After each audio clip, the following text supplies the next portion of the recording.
Hi hello all welcome to Mallu talks Arsenal. Mallu talks ആസ്നലിന്റെ മറ്റൊരു എപ്പിസോഡിലേക്ക് സ്വാഗതം. അപ്പൊ ഇന്ന് നമ്മൾ ആസ്നൽ ടോട്ടൻഹാം നോർത്ത് ലണ്ടൻ ഡാബിയെ കുറിച്ചാണ് സംസാരിക്കാൻ പോകുന്നത്. Arsenal Tottenham north London derby at the Emirates. Yes, അപ്പൊ ഇന്ന് നമ്മളെ കൂടെ ഒരു സ്പെഷ്യൽ ഗസ്റ്റ് ജോയിൻ ചെയ്യുന്നുണ്ടാവും.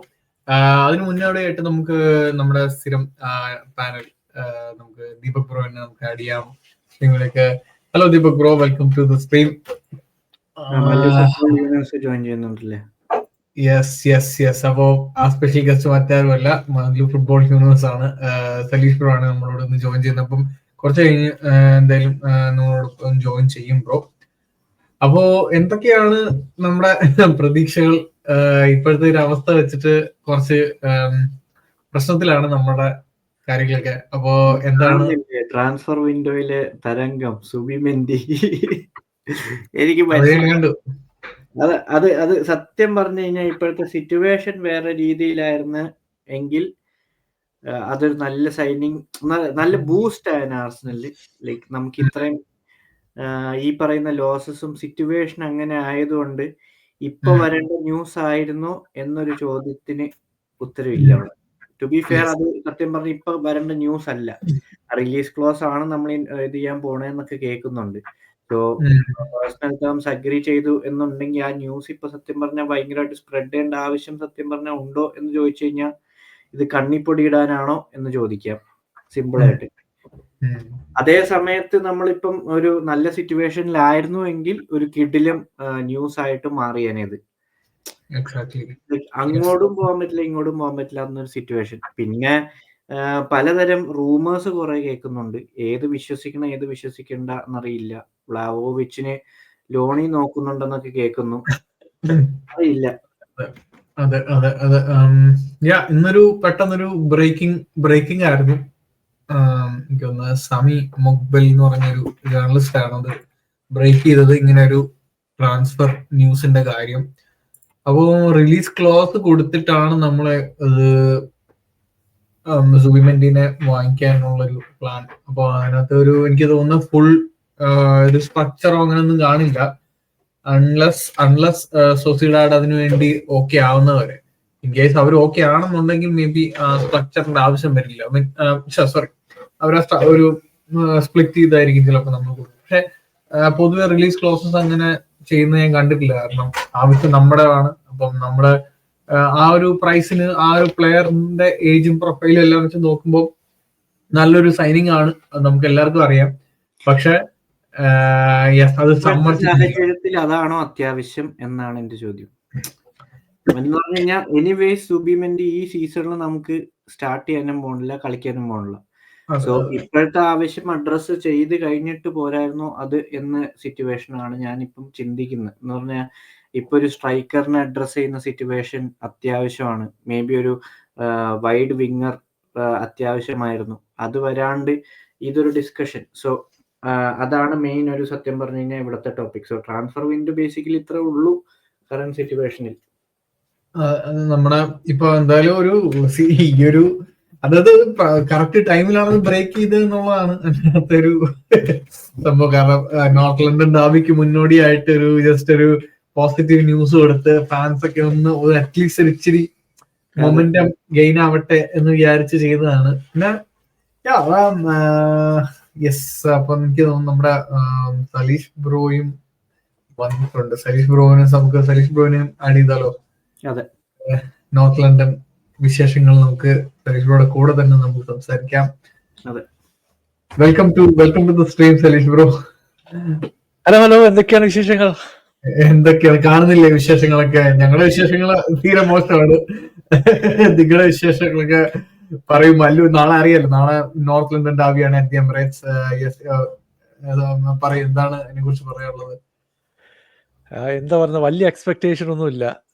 നന്നായിട്ട് കളിക്കാൻ നോക്കുക, അത്ര മാത്രം. കാരണം നമ്മളെ ഇഞ്ചുറി ലിസ്റ്റ് ഓരോ ദിവസവും കൂടുന്തോറും എന്താ പറയുന്നത് കൂടി വരികയാണ്. ഇപ്പൊ ഇനിയിപ്പോ എനിക്ക് തോന്നുന്നത് ഗാലറിയിൽ നിൽക്കുന്ന പിള്ളേരെയൊക്കെ വിളിച്ച് കളിപ്പിക്കേണ്ട ഒരു സിറ്റുവേഷനിലേക്ക് വരും തോന്നുന്നു. ഇവിടെ ഒരു പോയിന്റ് ഞാൻ ആഡ് ചെയ്യാം. ആദ്യമായിട്ടാണ് ഒരു നോർത്ത് ലണ്ടൻ ഡർബി രണ്ടുപേർക്കും ഒരു എക്സ്പെക്ടേഷൻ ഇല്ലാണ്ട് കാണാൻ പോകുന്ന ഒരു സിറ്റുവേഷൻ. സാധാരണ ആരെങ്കിലും ഒരാളൊന്ന് ഫ്രണ്ടില് ഇത് രണ്ടുപേർക്കും ഇഞ്ചറി, രണ്ടുപേരും മര്യാദയ്ക്ക് കളിക്കുന്നില്ല, എന്ത് എക്സ്പെക്ട് ചെയ്യണമെന്ന് രണ്ടുപേർക്കും അറിയില്ല, രണ്ടുപേർക്കും ജയിച്ചേ പറ്റൂ ഉള്ള അവസ്ഥ, അങ്ങനത്തെ ഒരു സാഹചര്യം. ശരിയാണ് ബ്രോ. ഇപ്പോ നമ്മൾ ഒരു മത്സരം ജയിക്കുമ്പോൾ 2 മത്സരം തോക്കുന്നുണ്ട്. അതാണ് നമ്മളൊരു ട്രെൻഡ് എന്ന് പറയുന്നത്.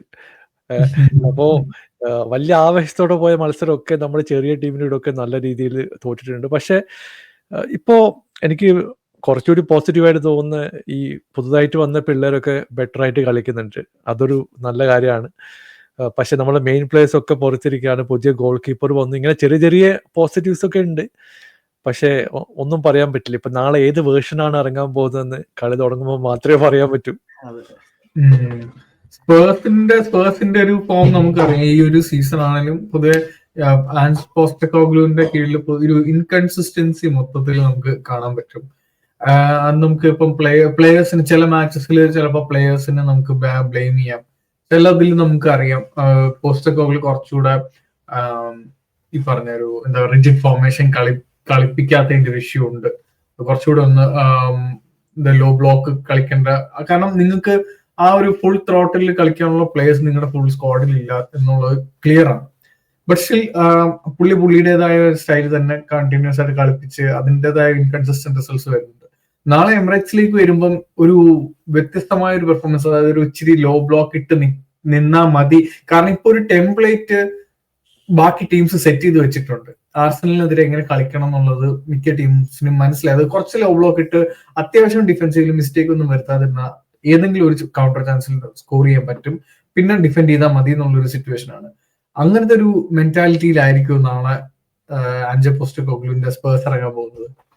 എനിക്ക് തോന്നുന്നില്ല ബ്രോ. കാരണം എനിക്ക് തോന്നുന്നു കഴിഞ്ഞതിന് മുമ്പിലത്തെ ഒരു മാച്ചിന് ശേഷം പ്രസ് കോൺഫറൻസിൽ നമ്മളോട് ചോദിച്ചാണ് നിങ്ങൾ എന്തിനാണ് ഇങ്ങനെ ഫുൾ ത്രോട്ടിൽ പോകുന്നത്, ഓൾ അറ്റാക്ക് പോകുന്നത്. പക്ഷെ പുള്ളി പറയുന്നത് എൻ്റെ ഫോർമേഷന് വേറൊന്നും എക്സ്പെക്ട് ചെയ്യേണ്ടെന്ന് പുള്ളി ഓപ്പൺ ആയിട്ട് പറഞ്ഞിട്ടുണ്ട്. അപ്പോൾ എന്തൊക്കെ പ്രശ്നങ്ങൾ വന്നാലും പുള്ളി ആ ഹൈലൈൻ അല്ലെങ്കിൽ പുള്ളിയുടെ സ്ട്രാറ്റജി വിട്ട് കളിക്കുമെന്ന് തോന്നുന്നില്ല. ചെറിയ എന്തെങ്കിലും സ്ട്രാറ്റജിക് ആയിട്ട് മാറ്റങ്ങൾ വരുത്തുക എന്നല്ലാതെ പുള്ളി ഹൈലൈൻ തന്നെ കളിക്കാനായിരിക്കും തീരുമാനം. ഇപ്പോൾ നമ്മൾ ലിവർപൂളിനെതിരെ ആദ്യം കൊണ്ടുപോയി കയറി കൊടുത്തു 6 ഗോള് നമുക്ക് കിട്ടി. പക്ഷെ സെക്കൻഡ് മാച്ചിൽ നമ്മൾ കുറച്ചുകൂടി ഒരു 1-on-1 മാർക്കിംഗ് ഒക്കെ ചെയ്തിട്ട് കുറച്ച് നല്ല റിസൾട്ട് കൊണ്ടുവന്നിരുന്നു. 1-0 നമ്മൾ ജയിക്കുകയും ചെയ്തിട്ടുണ്ടായിരുന്നു.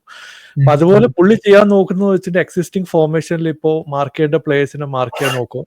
അങ്ങനത്തെ കാര്യങ്ങൾ ചെയ്യാന്നല്ലാതെ ലോ ബ്ലോക്കിലേക്ക് പുള്ളി പോകുന്ന യാതൊരു പ്രതീക്ഷയില്ല. കാരണം പുള്ളിയുടെ ഫോർമേഷനിലാണ് വിശ്വാസം. അങ്ങനെ തന്നെയാണ് ഇതുവരെയായിട്ടും കളിച്ചിട്ടുള്ളത്. എനിക്ക് മേജർലി നാളത്തെ കളിയിലെ ഔട്ട്കം സത്യം പറഞ്ഞാൽ വരാൻ ഉദ്ദേശിക്കുന്ന പറഞ്ഞാൽ ഡിഫെൻസീവ്ലി ടോട്ടനം വീക്കാണ് കമ്പയർ ടു ആർസണൽ. അതേ സമയത്ത് ഒഫെൻസീവ്ലി ആർസണൽ വീക്കാണ് കമ്പയർ ടു ടോട്ടനം. മിഡ്ഫീൽഡിൽ ആര് ഫാസ്റ്റ് ആയിട്ട് കളിക്കുന്നു, അതും ഒരു ഫാസ്റ്റ് എന്ന് പറഞ്ഞ വാക്ക് അത്യാവശ്യമാണ്. ആര് ഫാസ്റ്റ് ആയിട്ട് കളിച്ച് ഒരു മീൻസ് ബോൾ ഹോൾഡ് ചെയ്യുന്നതോ ബോൾ കൺട്രോൾ ചെയ്യുന്നതോ ഒന്നുമല്ല. ആര് ഫാസ്റ്റ് ആയിട്ട് ഒരു കൗണ്ടർ ബോളോ ഒരു ആരിടുന്നോ അത് ആര് യൂട്ടിലൈസ് ചെയ്യുന്നവർക്കാണ്. ഇപ്പം ലെറ്റ്സ് സേ ടോട്ടനം ഒരു ത്രൂ ബോൾ ഇട്ടു, കൗണ്ടർ വന്നു, for sure clinical finishing more than Arsenal Tottenham എന്തായാലും ചെയ്യും. അതേ സമയത്ത് ഡിഫെൻസീവ്ലി ലോ ബ്ലോക്ക് ഇടാത്ത സിറ്റുവേഷൻ വരുമ്പോൾ നമ്മുടെ ആൾക്കാർ ചാൻസസ് കൂടുതൽ ക്രിയേറ്റ് ചെയ്യും. അതിൽ ഏതെങ്കിലും ഒരെണ്ണം കയറി കഴിഞ്ഞാൽ ഒരു ഡ്രോ എന്ന സിറ്റുവേഷൻ വരാം എന്ന് എനിക്ക് തോന്നിയിട്ടുണ്ട് നാളത്തെ കളി. സോ അതാണ് അവിടുത്തെ ഡിഫൈനിങ് മൊമെന്റ് നാളത്തെ സിറ്റുവേഷൻ. സത്യം പറഞ്ഞു കഴിഞ്ഞാൽ മേ ബി ഇതൊരു ബ്രേക്കിംഗ് ചാൻസ് ഫോർ ആർസണൽ. ഒരു ലോ ബ്ലോക്ക് സിറ്റുവേഷനിൽ നിന്ന് ഒന്നും മാറി കിട്ടാനൊരു ഗെയിം ആവാം. അല്ലെങ്കിൽ ടാക്ടിക്കലി ചിലപ്പം ഒരു ചേഞ്ച് വരുത്തി കഴിഞ്ഞാൽ ടോട്ടനാമിന് best chance to win at Emirates after a long time എന്നൊരു സിറ്റുവേഷനും ആവാം. ഇതാണ് നാളത്തെ സിറ്റുവേഷൻ. കാരണം എന്ത് എക്സ്പെക്ട് ചെയ്യണമെന്ന് അറിയില്ല.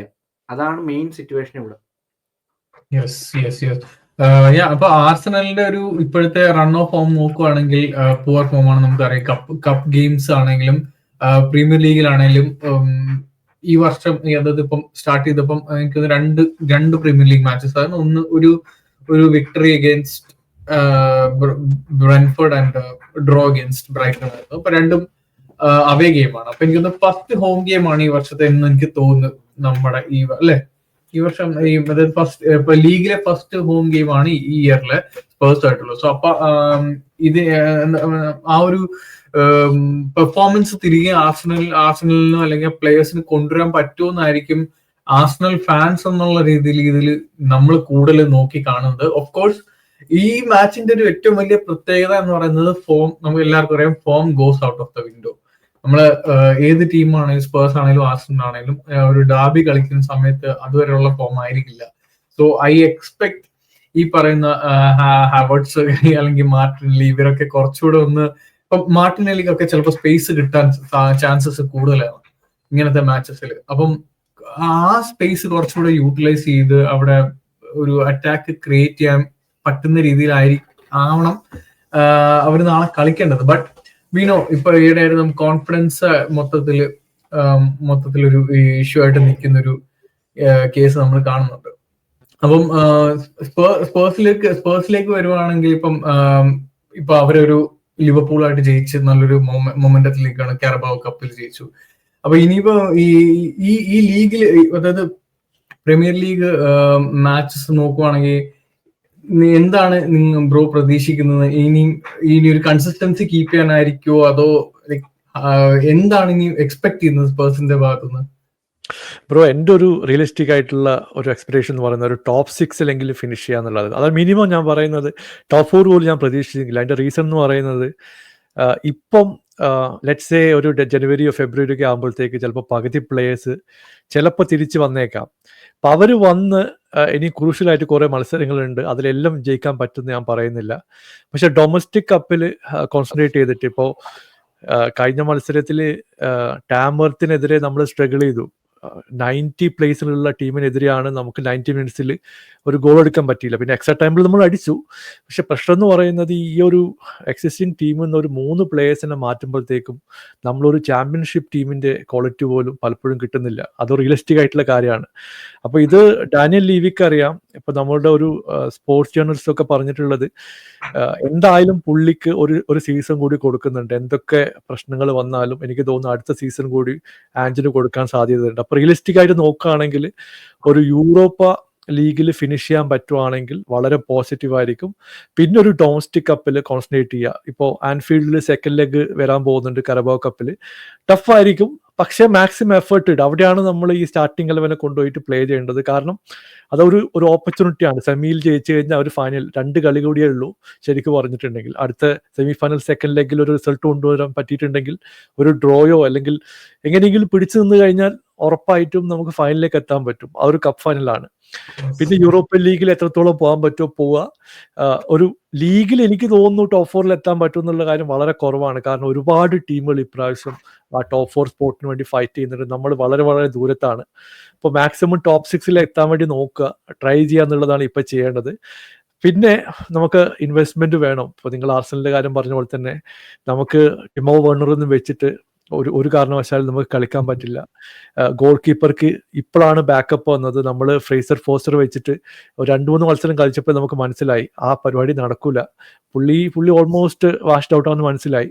ഇങ്ങനെ പല പ്ലേയേഴ്സും നമുക്ക് ബാക്കപ്പ് ഇല്ല. ഇപ്പോൾ ഈ അക്കാഡമി പ്ലേയേഴ്സിനൊക്കെ നമുക്ക് വെച്ച് പറയാം, നമുക്ക് ഒരു ഒന്നുമില്ലെങ്കിൽ യൂസ് ചെയ്യാം. പക്ഷേ ഡേ ഇൻ ഡേ ഔട്ട് അവരെ യൂസ് ചെയ്യാൻ പറ്റത്തില്ല. കാരണം നമുക്ക് അധികം എക്സ്പെക്ട് ചെയ്യാൻ പറ്റത്തില്ല. ഈ 18-19 വയസ്സുള്ള പിള്ളേരെ അടുത്ത് ഒരു 38 മത്സരം കളിക്കണം എന്ന് പറഞ്ഞിട്ടുണ്ടെങ്കിൽ അവർക്ക് എന്തായാലും കളിക്കാൻ പറ്റത്തില്ല. അപ്പൊ ഞാൻ വിചാരിക്കുന്നത് ഒരു ടോപ്പ് 6 ഫിനിഷും ഒരു കപ്പിൽ കോൺസെൻട്രേറ്റ് ചെയ്യുക. എന്നിട്ട് ഒരു കീ പ്ലേയേഴ്സിനെ 2-3 പ്ലേയേഴ്സിനെ ഒരു വിങ് ബാക്ക്, ഒരു മിഡ്ഫീൽഡ്, പിന്നെ ഡിഫൻസിൽ ഒരു ബാക്കപ്പ് പ്ലെയർ, ഈ 3 പ്ലേയേഴ്സിനെ കൂടി വാങ്ങിച്ചിട്ടുണ്ടെങ്കിൽ എനിക്ക് തോന്നുന്നു നമുക്ക് ഒരു പോസിറ്റീവായിട്ട് തിരിച്ചു വരാൻ പറ്റുന്നതാണ് തോന്നുന്നത്. ഇവിടെ എനിക്ക് രണ്ടുപേർത്ത് ഒരു ക്വസ്റ്റ്യൻ വന്നതാണ്. ഇപ്പൊ ഈ ഒരു സിറ്റുവേഷനിൽ ഇപ്പൊ നോക്കിക്കഴിഞ്ഞാൽ ആർസണലിന്റെ ബോർഡാണ് മാനേജ്മെന്റ് ആണ് പറഞ്ഞു we are still gonna back Arteta എന്ന situation may be next season വരെ. Even same case with Ange Postecoglou next സീസണും ബാക്ക് ചെയ്യുന്നതാണ്. അപ്പൊ ഈ ഒരു സിറ്റുവേഷനിൽ നാളത്തെ like form goes out of the window എന്നൊക്കെ നമ്മൾ പറയുന്നുണ്ടല്ലോ. നാളത്തെ സിറ്റുവേഷനിൽ ഈ 2 മാനേജേഴ്സിൽ ആർക്കാണ് ഈ ജയം ക്രൂഷ്യൽ? നമ്മളിപ്പം ആർസണൽ അല്ലെ ടോട്ടനം ഫാൻ എന്നൊരു ചിന്തിക്കേണ്ട, ജനറലി സ്പീക്കിംഗ് നമ്മൾ സിറ്റുവേഷൻ നോക്കി കഴിഞ്ഞാൽ ആർക്കായിരിക്കും ക്രൂഷ്യൽ ഗെയിം? എൻ്റെ ഒരു അഭിപ്രായത്തിൽ ഫോർ എക്സാമ്പിൾ റൈറ്റ്, ഞാൻ സ്പേഴ്സിന്റെ സൈഡിൽ നിന്ന് പറയല്ല. ഞാൻ വിചാരിച്ചു ആർട്ടറ്റ ഈ സീസണിൽ കപ്പ് അടിക്കാൻ വേണ്ടി ഓൾ ഔട്ട് പോകുന്ന പ്രതീക്ഷിച്ച ഒരാളാണ്. കാരണം സിറ്റി ഡൗൺ ആയ സ്ഥിതിക്ക് ഞാൻ ലിവർപൂളിന്റെ പേര് ഒരു കാരണവശാലും നമ്മൾ ആ ഒരു ടോപ്പ് 3 പോലും ടോപ്പ് 4 ഉണ്ടാവും, പക്ഷേ ടോപ്പ് 1 എത്തുന്നൊന്നും ഒരിക്കലും പ്രതീക്ഷിച്ചില്ല. കാരണം മരസ്ക പുതിയ മാനേജറാണ്, പിന്നെ ലിവർപൂളിന്റെ പുതിയ മാനേജറാണ്. പക്ഷേ ഇവിടെ 3 സീസൺ കളിക്കുന്ന ആർട്ടറ്റയ്ക്ക് ഒരു അപ്പർ ഹാൻഡ് മിനിമം കിട്ടേണ്ട ഒരു സീസണാണിത്. അപ്പോൾ പുള്ളിക്ക് എന്ന് പറയുന്നത് പുള്ളി മാക്സിമം ട്രൈ ചെയ്യുന്നുണ്ട്. എസ്പെഷ്യലി ഞാൻ പറയുന്നത് ഒരു 150 മില്യൺ കൊടുത്തിട്ട് ഒരു ക്രൂഷ്യൽ ക്ലിനിക്കൽ സ്ട്രൈക്കറെ കൊണ്ടുവന്നിട്ടുണ്ടെങ്കിൽ ഈ ഗെയിം മൊത്തം മാറുമായിരുന്നു എന്നാണ് എൻ്റെ ഒരു പേഴ്സണൽ ഒപ്പീനിയൻ. കാരണം ഇപ്പോൾ ഒരു വ്ളാവിച്ചിനെ പോലത്തെ അല്ലെങ്കിൽ അതുപോലുള്ള, അതായത് ഗോൾ സ്കോർ ചെയ്യുന്നത് കൺവേർട്ട് ചെയ്യാൻ പറ്റുന്ന ഒരു ക്രൂഷ്യൽ സ്ട്രൈക്കർ വന്നിട്ടുണ്ടെങ്കിൽ ചിലപ്പോൾ നിങ്ങൾ ടോപ്പ് 1 അല്ലെങ്കിൽ ഒരു 2-3 പോയിന്റിന് ഡിഫറൻസിൽ ഉണ്ടാവും എന്നാണ് എൻ്റെ ഒരു പേഴ്സണൽ ഒപ്പീനിയൻ. പക്ഷേ നമ്മൾ ഹിസൂസിനെ ഡിപ്പെൻഡ് ചെയ്തു, ഹാവർട്സിന് ഡിപ്പെൻഡ് ചെയ്തു. ഹിസൂസിന് ഇപ്പോൾ ACL ഇഞ്ചുറി ആയി, പുള്ളി പുറത്തു പോയി.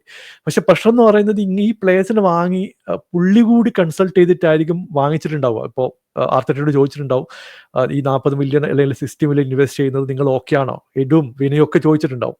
പക്ഷെ പുള്ളി ആ സമയത്ത് കുറച്ചുകൂടി അഡമന്റ് ആയിട്ട് വേണ്ട ഒരു 100 മില്യൺ കൊടുത്തിട്ട് ഒരു സ്ട്രൈക്കറെ കൊണ്ടുവരുന്നതാണ് ബെറ്റർ എന്ന് പറഞ്ഞിട്ടുണ്ടായിരുന്നെങ്കിൽ എനിക്ക് തോന്നുന്നു ഈ season could have been better. പക്ഷെ അവിടെ ആരെ കുറ്റം പറയുന്ന അറിയില്ല. ഇതിപ്പോ മാനേജ്മെന്റ് ഡിസിഷൻസ് ആണോ അല്ലെങ്കിൽ ആർട്ടറ്റ സിംഗിൾ ഹാൻഡിൽ എടുത്താവുന്ന കാര്യം നമുക്കറിയില്ല. അത് സ്പെക്കുലേഷൻ ആണ്. പുള്ളി ഓക്കെ പറഞ്ഞിട്ടുണ്ടാവാം, മാനേജ്മെന്റ് പറഞ്ഞു നമ്മുടെ അടുത്ത് ഇത്ര പൈസയേ ഉള്ളൂ, 60 മില്യൺ സ്പെൻഡ് ചെയ്യാൻ പറ്റത്തുള്ളൂ, മാർക്കറ്റിൽ അവൈലബിൾ ആയിട്ടുള്ള ഓപ്ഷൻ ഇതാണ് ബെറ്റർ ഓപ്ഷൻ, പുള്ളി ഓക്കെ പറഞ്ഞിട്ടുണ്ടാവും. പക്ഷെ ഞാൻ പറയുന്നത് ഇപ്പൊ മരസ്കക്ക് കിട്ടിയ പോലത്തെ ഒരു ഓപ്ഷൻ കൊടുക്കുകയാണ്, ഒരു 5 പ്ലേയേഴ്സ് അവൈലബിൾ ഉണ്ട്, ചൂസ് ചെയ്യാനുള്ള ഒരു ഓപ്ഷൻ കൊടുക്കുകയാണെങ്കിൽ പുള്ളി ചൂസ് ചെയ്യുന്നത് ഒരു പ്രോപ്പർ സ്ട്രൈക്കറെ ആയിരിക്കും എന്നാണ് എൻ്റെ ഒരു പേഴ്സണൽ ഒപ്പീനിയൻ. അപ്പോൾ അത് വന്നിട്ടില്ല. ആ ഒരു ഡെസിഷൻ നല്ല രീതിയിൽ തന്നെ ബാക്ക് ഫയർ ആയി. പിന്നെ ഉള്ളതെന്ന് പറയുന്നത് പല ആൾക്കാരും പറയുന്നുണ്ട് ഈ സെറ്റ് പീസ് ഓവർ ഡിപ്പെൻഡൻസി ചെയ്യാൻ നോക്കുന്നുണ്ട്. എന്തുകൊണ്ട് 1-on-1 ഒരു എന്താ പറയുന്നത് പണ്ട് നമ്മൾ കണ്ടിട്ടുള്ള ആർസണൽ കളിക്കുന്ന പോലെ ഇപ്പൊ എന്തുകൊണ്ട് കളിക്കുന്നില്ല എന്നുള്ള. സെക്കൻഡ് സീസൺ കഴിഞ്ഞിട്ട് ആർസണൽ ഒരു കളി കളിച്ചായിരുന്നു. ഓഫ് കോഴ്സ് സ്കോർ ഡെപ്ത് വേണം, പ്ലേയേഴ്സിന്റെ മെന്റാലിറ്റി വേണം, പക്ഷെ അങ്ങനെ കളിക്കാൻ ആർട്ടറ്റ കാണിച്ചിട്ടുണ്ട്, റൈറ്റ്? അങ്ങനെ കളിക്കാം, അങ്ങനെ റിസൾട്ട് കൊണ്ടുവരാം. ആ കളി സീസൺ കളിച്ചിട്ടുണ്ടെങ്കിൽ I don't know, may be result would have been better or may be different. ആ 2-3 കാര്യങ്ങളിലാണ് ഇപ്പൊ നമുക്ക് കൺഫ്യൂഷൻ ഉള്ളത്. അപ്പൊ എൻ്റെ ഒപ്പീനിയനിൽ ആർട്ടറ്റയും ആർസണലാണ് കുറച്ചുകൂടി ക്രൂഷ്യൽ ആയിട്ടുള്ള റിസൾട്ട് വേണ്ടത്. കാരണം നിങ്ങളുടെ സൈഡിൽ നിന്ന് കൂടുതൽ എക്സ്പെക്ടേഷൻ ഉണ്ട് ഈ സീസണിൽ. പക്ഷെ സ്പേഴ്സിനെ സംബന്ധിച്ചിടത്തോളം ആ എക്സ്പെക്ടേഷൻ ലെവൽ കുറച്ചുകൂടി താഴെയാണ്, റിയലിസ്റ്റിക് ആണ്. കാരണം നമ്മൾ ഹാരി കെയ്ൻ പോയതിനു ശേഷം പതുക്കെ റീബിൽഡ് ചെയ്ത് വരുന്നേ ഉള്ളൂ. പുള്ളിയുടെ ആദ്യത്തെ ഫുൾ സീസൺ ആണ്. അപ്പോൾ ഈ സീസണിൽ പുള്ളി സക്സസ്ഫുൾ ആയിട്ടില്ലെങ്കിലും ബോർഡ് ബാക്കി ആണെങ്കിൽ probably he may get 1 more season or 2 more season, we don't know. ഭയങ്കര ബാഡ് ആയിട്ട് റിസൾട്ട് വന്നാൽ മാത്രമേ പുള്ളിനെ സാക്ക് ചെയ്യുന്ന സിറ്റുവേഷനിലേക്ക് പോകും. കാരണം സാക്ക് ചെയ്താലും ആരെ കൊണ്ടുവരുന്നുള്ള ഒരു വലിയ ചോദ്യം നമ്മുടെ മുമ്പിലുണ്ട്. കാരണം നമ്മൾ കണ്ടു വലിയ പേരൊക്കെ കൊണ്ടുവന്നു, അവസാനം അവരൊക്കെ പൈസ കൊടുത്ത് തിരിച്ച് പറഞ്ഞു വിടേണ്ടി വന്നു. അതിലും ബെറ്റർ ആയിട്ട് ഇപ്പോൾ ഒരു പോസിറ്റീവ് പ്ലേ എങ്കിലും കാണുന്നുണ്ട്. റിസൾട്ട് എനിക്ക് തോന്നുന്നു പുള്ളിക്ക് പറ്റിയ പ്ലേയേഴ്സിനെ കൊടുത്തു കഴിഞ്ഞാൽ കൊണ്ടുവരാൻ പറ്റുന്നതാണ് എൻ്റെ ഒരു പ്രതീക്ഷ. അപ്പം ഇവിടെ പുള്ളി പറഞ്ഞതിൽ ഞാൻ ചോദിക്കുന്ന ഒരു മീൻസ് സലീഷ് ബ്രോ പറഞ്ഞത് കഴിഞ്ഞ സീസൺ നമ്മൾ കാണിച്ചു, ബട്ട് ഈ സീസൺ ആ ഗെയിം കളിച്ചിരുന്നെങ്കിൽ അല്ലെ അങ്ങനെ കളിച്ചിരുന്നെങ്കിൽ. പക്ഷെ അവിടെ ഒരു ചെറിയ കോൺട്രഡിക്ടറി സിറ്റുവേഷൻ എന്ന് പറഞ്ഞാൽ കഴിഞ്ഞ സീസൺ നമുക്ക് ഇഞ്ചറീസ് ഇല്ലായിരുന്നു. ഈ സീസൺ നോക്കിക്കഴിഞ്ഞാൽ ആർസണൽ ഫുൾ സ്ക്വാഡ്, കഴിഞ്ഞ സീസൺ ഓൾമോസ്റ്റ് ഫുൾ സ്ക്വാഡിലാണ് full season second half almost കളിച്ചത്. ഈ സീസൺ ഒന്നുകിൽ സാക്ക അല്ലെങ്കിൽ ഓഡേഗാർഡ്, അല്ല അവർ രണ്ടുപേരും, അല്ലെങ്കിൽ ഡിഫൻസിൽ ബാലൻസ് ഇല്ല, അല്ലെങ്കിൽ അല്ലെങ്കിൽ അങ്ങനെ ഇഞ്ചുറീസ് കൊണ്ട് ഇങ്ങനെ മാറി മറിയുന്ന ഒരു സിറ്റുവേഷൻ ആയതുകൊണ്ട് ആ ഒരു ഗെയിം കളിക്കാൻ പറ്റിയില്ലായിരിക്കാം. പക്ഷെ ഉള്ള പ്ലേയേഴ്സ് ആ ഒരു ആറ്റിറ്റ്യൂഡ് കാണിക്കുന്നില്ല എന്നൊരു സിറ്റുവേഷൻ അവിടെ ഒരു മെയിൻ ഫാക്ടറാണ്. അപ്പം ടാക്ടിക്കലി ആർട്ടറ്റയും മാറ്റേണ്ട ഒരു സമയമായിരുന്നു. മീൻസ് മേ ബി ആ രീതിയിൽ കളിച്ചില്ലെങ്കിൽ വേറൊരു സ്റ്റൈൽ, പക്ഷെ പുള്ളി ഫോക്കസ് ചെയ്യുന്ന സെയിം സ്റ്റൈലിലാണ് ഇവിടെ ക്രിറ്റിസിസം ആർട്ടറ്റയിലോട്ട് വരുന്നത്. അല്ലാണ്ട് ആർട്ടറ്റയുടെ ഇത്രയും നാള് ചെയ്ത കാര്യങ്ങളിൽ ആരും കുറ്റം പറയുന്നില്ല, അല്ലെങ്കിൽ പെട്ടെന്ന് ആർട്ടറ്റനെ മാറ്റണം എന്ന് ഉദ്ദേശിച്ചിട്ടില്ല. ആ ഒരു ടാക്ടിക്കൽ സ്വിച്ച് നടത്തിയിട്ടില്ല. അപ്പം ഇവിടെ ഒരു സ്ട്രൈക്കറും ഒരു വിങ്ങറും വന്നു കഴിഞ്ഞാൽ ഈ ആർസണൽ ടീമിന് മൊത്തത്തിൽ ഒരു മാറ്റം വരാൻ പറ്റുമോ? അതാണ് എന്റെ ചോദ്യം അരുണിന്റെ അടുത്ത്. നമ്മൾ ഇന്നലെ ഒരു വീഡിയോ ചെയ്തപ്പോൾ നമ്മൾ ഡിസ്കസ് ചെയ്തായിരുന്നു. നമ്മൾ ഈ പറഞ്ഞ ഒരു പ്ലെയർ എല്ലാരും പറയുന്ന പറയുന്ന ഒരൊറ്റ പൊസിഷനാണ് സ്ട്രൈക്കറാണ് ഇഷ്യൂ എന്നുള്ളത്. അത് നമുക്ക് ആക്ച്വലി വിസിബിൾ ആണ്. കാരണം നമ്മള് ഒരുപാട് ചാൻസസ് ക്രിയേറ്റ് ചെയ്യുന്നുണ്ട്. ആക്ച്വലി നമ്മൾ എത്ര നോക്കിയാൽ നമുക്ക് ഒന്ന് ശ്രദ്ധിച്ചാൽ മനസ്സിലാവും. ഞാൻ എല്ലാ വീഡിയോസിലും എടുത്തെടുത്ത് പറയുന്ന ഒരു പേരാണ് മാർട്ടിൻ ഒഡെഗാർഡ്. കാരണം ഒഡെഗാർഡ് ക്രിയേറ്റ് ചെയ്യുന്ന ഒരുപാട് ചാൻസുകളുണ്ട് നമ്മുടെ അറ്റാക്കേഴ്സ് ഫിനിഷ് ചെയ്യാത്തത്. അപ്പൊ അങ്ങനത്തെ അത് എന്തുകൊണ്ടാണെന്ന് വെച്ചാൽ ഒരു lack of A clinical striker. ഇപ്പം പല ടീമുകളിലും ഉള്ള ഒരു ഗുണം എന്ന് പറയുന്നത് 50-50 ചാൻസസ് സ്കോർ ചെയ്യാൻ ആൾക്കാർ 50, അതായത് ഒരു മേ ബി ഒരു ഡിഫൻഡറിനെ ഒന്ന് ബീറ്റ് ചെയ്ത് ഗോൾ സ്കോർ ചെയ്യാൻ പറ്റുന്ന ഒരു പ്ലെയർ നമുക്കുണ്ടോന്ന് വെച്ചാൽ സാക്ക മാത്രമാണ്. പക്ഷെ സാക്കയുടെ ഒരു കളി എന്ന് പറയുന്നത് ഒരു ഇത്തിരി ഡിഫറെന്റ് ആയ ഒരു ഗെയിമാണ്. സാക്ക ഇല്ല ഇപ്പൊ. സാക്ക ഇല്ലാത്തൊരു സാഹചര്യത്തിൽ എന്ത് ചെയ്യണമെന്ന് നമുക്ക് ആകെ കൺഫ്യൂസ് ആണ് മൊത്തത്തിൽ. അപ്പം ഇപ്പം നമുക്ക് ഏറ്റവും കൂടുതൽ ആവശ്യം എന്നുള്ള ഒരു സ്ട്രൈക്കറാണ്. പക്ഷെ ആർട്ടറ്റ എന്ന് പറഞ്ഞ കോച്ച്, ഇപ്പൊ സലീഷ് ബ്രോ നേരത്തെ പറഞ്ഞപ്പം ആർട്ടറ്റ സ്ട്രൈക്കറിനെ വാങ്ങുമോ എന്ന് ചോദിക്കുമ്പം ഇത്ര നാളായിട്ട് ആർട്ടറ്റയുടെ മാനേജിങ് കരിയർ കണ്ടതിൽ എനിക്ക് തോന്നുന്നില്ല ആർട്ടറ്റ അപ്പോഴൊരു ഒരു പ്രോപ്പർ നമ്പർ 9 സെലക്ട് ചെയ്ത്. കാരണം ആർട്ടറ്റയുടെ ഒരു സിസ്റ്റം ഒക്കെ എന്ന് പറഞ്ഞാൽ ഫോൾസ് 9-ഉം മിഡ്ഫീൽഡില് ഓവർലോഡ് ചെയ്യുന്നതും വിങ്ങേഴ്സിനെ ഫുൾ ബാക്ക് വെച്ചിട്ട് അവിടെ ഒരു ട്രയാങ്കിൾ കളിപ്പിക്കുന്നത്, അങ്ങനത്തെ ഒരു ടൈപ്പ് ഓഫ് ഗെയിമാണ്. ഒരു പ്രോപ്പർ ഇപ്പം പെപ് ഗോർഡിയോള അതിനകത്ത് ചെയ്തൊരു വ്യത്യാസം വെച്ചാൽ പെപ് ഗോർഡിയോള സിറ്റിക്ക് ഈ ഒരു ഏകദേശം ഇങ്ങനത്തെ സിസ്റ്റത്തിലായിരുന്നു കളിച്ചുകൊണ്ടിരുന്നത്. പക്ഷെ അന്ന് ഈ സിസ്റ്റം പുതിയതായിരുന്നു. അപ്പൊ ബാക്കി ടീംസിന് ഇതൊന്നും ഹാൻഡിൽ ചെയ്യാൻ പറ്റുന്നില്ല, ഈ ഓവർലോഡും കാര്യങ്ങളൊക്കെ. ബട്ട് ഗ്രാജുവലി ടീംസ് അതുമായിട്ട് ഡിഫെൻസീവ്ലി അഡാപ്റ്റ് ചെയ്തു. അപ്പം ഗോർഡിയോള എന്ത് ചെയ്തു, അപ്പൊ തന്നെ ഹാലൻഡിനെ കൊണ്ടുവന്നു, ടാക്ടിക്സ് സ്വിച്ച് ചെയ്തു, അവരുടെ ബ്യൂട്ടിഫുൾ ഗെയിം ഒക്കെ മാറി ഒരു പ്രോപ്പർ ഗോൾ സ്കോറിംഗ് ഗെയിമിലോട്ട് പോയി. അപ്പൊ അവര് ഈ പറഞ്ഞ ഈ ചാമ്പ്യൻസ് ലീഗ് എടുക്കുന്നില്ല എന്നുള്ളൊരു പ്രഷർ പെപ് ഗോർഡിയോളയ്ക്ക് ഒന്നുണ്ടായിരുന്നു. അത് ഈസി ആയിട്ട് ഹാലൻഡ് വന്നതിന് ശേഷം അത് മാറുകയും ചെയ്തു. അത് എന്തുകൊണ്ടാണെന്ന് പറഞ്ഞാൽ ഇതുപോലെ മൊമെന്റ്സ് ക്രിയേറ്റ് ചെയ്യാൻ പറ്റുന്നുണ്ടായിരുന്നു. അങ്ങനെ ക്രിയേറ്റ് ചെയ്യാൻ പറ്റുന്ന ഒരു പ്ലെയർ നമുക്കിപ്പം ആസ് ഓഫ് നൗ ഇല്ല. സാക്ക ഉണ്ട് എന്ന് പറഞ്ഞാലും ഞാൻ പറയും സാക്കയുടെ ഒരു പരിധി വരെ സാക്ക അങ്ങനെയാണെന്ന് ഞാൻ പറയില്ല. Saka is A very world class player ആണ്. പക്ഷെ ഞാൻ പറയില്ലേ, നമുക്ക് ആ ഒരു വൺ ഷോട്ട് 1 ചാൻസ് ആണ് എങ്കിൽ അത് ആരെടുക്കും എന്നുള്ള ചോദിച്ചു കഴിഞ്ഞാൽ അങ്ങനെ ഒരു പ്ലെയർ എനിക്ക് പേര് എടുത്തു പറയാൻ പറ്റത്തില്ല. അങ്ങനത്തെ ഒരു പ്രൊഫൈല് നമുക്ക് നമ്മുടെ ടീമിൽ വാങ്ങണം. ഇപ്പൊ അത് സ്ട്രൈക്കർ ആണെങ്കിലും അതിപ്പോ ഒരു ഫോർവേഡ് ആണെങ്കിലും അതാണ് എനിക്ക് തോന്നിയിട്ടുള്ളത്. അപ്പം ഫോർ നൗ ഇപ്പൊ നോക്കുവാണെങ്കിൽ ഒരു സ്ട്രൈക്കർ നല്ല ഗോൾ സ്കോർ ചെയ്യാൻ പറ്റുന്ന ഒരു സ്ട്രൈക്കറിനെ വാങ്ങിച്ചു കഴിഞ്ഞാൽ ഡെഫിനറ്റ്ലി കംപ്ലീറ്റ് ഒരു അറ്റ്ലീസ്റ്റ് ലീഗ് അടിക്കാൻ പറ്റുന്നൊന്നുമുള്ള വാദങ്ങളില്ല. ബട്ട് അറ്റ്ലീസ്റ്റ് നമുക്ക് വീണ്ടും ആ ഒരു ചലഞ്ചിങ് പൊസിഷനിലേക്ക് വീണ്ടും തിരിച്ച് കയറാൻ പറ്റും. അത്ര ലേറ്റ് ഒന്നും ആയിട്ടില്ല. ഒറ്റ കാര്യം ഇവിടെ ചെറിയൊരു ഡിഫറൻസ് ഞാൻ പറയാം. In case of Odegaard and Maddison, എനിക്ക് പേഴ്സണലി തോന്നിയതാ ഹാഫ് ചാൻസസ് വരെ മിഡ്ഫീൽഡിൽ നിന്ന് വന്നിട്ട് ഷൂട്ട് ചെയ്യാൻ ട്രൈ ചെയ്യുന്ന ഒരു പ്ലെയറാണ് മാഡിസൺ. ഓഡെഗാർഡ് നേരെ സിറ്റുവേഷനിൽ ഹാഫ് ചാൻസ് അത് ഫുൾ ചാൻസ് ആയിട്ട് പ്രോപ്പർ ആയിട്ട് കൺവേർട്ട് ചെയ്യാൻ നോക്കിയിട്ട് ഓവർ യൂട്ടിലൈസ് ചെയ്യുന്നു. അത് ഓഡെഗാർഡ് എന്നല്ല, മോസ്റ്റ് ആർസണൽ പ്ലേയേഴ്സ്. അത് സലീഷ് ബ്രോയ്ക്ക് അങ്ങനെ തോന്നിയിട്ടുണ്ടോ? ശരിയാണ്. ഇപ്പോൾ ഞാൻ മുമ്പ് കണ്ടിട്ടുള്ളത്, നിങ്ങൾ ഗോൾ സ്കോറിംഗ് മെത്തഡോളജി നോക്കി കഴിഞ്ഞിട്ടുണ്ടെങ്കിൽ ഓക്കെ, സാക്ക സ്കോർ ചെയ്യുന്നു, ലെഫ്റ്റ് ഹാൻഡ് സൈഡിൽ മാർട്ടിനെല്ലി സ്കോർ ചെയ്യുന്നു, അല്ലെങ്കിൽ ട്രൊസാർഡ് സ്കോർ ചെയ്യുന്നു, മിഡ്ഫീൽഡിൽ നിന്ന് ഓഡിഗാർഡിൻ്റെ ഷോട്ട് വരുന്നു, അല്ലെങ്കിൽ സെറ്റ് പീസിൽ നിന്ന് റൈസ് സ്കോർ ചെയ്യുന്നു, റൈസിൻ്റെ ഷോട്ട് പാർട്ടേ മിഡ്ഫീൽഡിൽ നിന്ന് ഷോട്ട് എടുക്കുന്നു.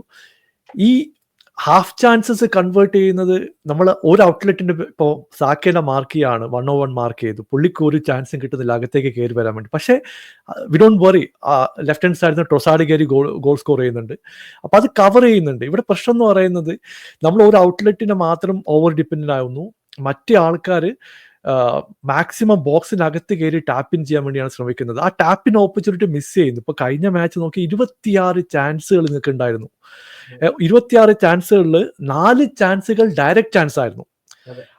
അതിലൊന്ന് അൺഫോർച്ചുനേറ്റ്ലി ഏതെങ്കിലും ഒന്ന് കയറേണ്ടതായിരുന്നു. No excuse watts ever.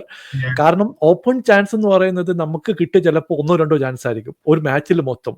ഇത് സെക്കൻഡ് ഹാഫിൽ മാത്രം ആ 4 ചാൻസ് കിട്ടിയിട്ട് ഒന്നും കയറിയില്ല എന്ന് പറയുമ്പോൾ ദാറ്റ് വാസ് അൺഫോർച്ചുനേറ്റ്.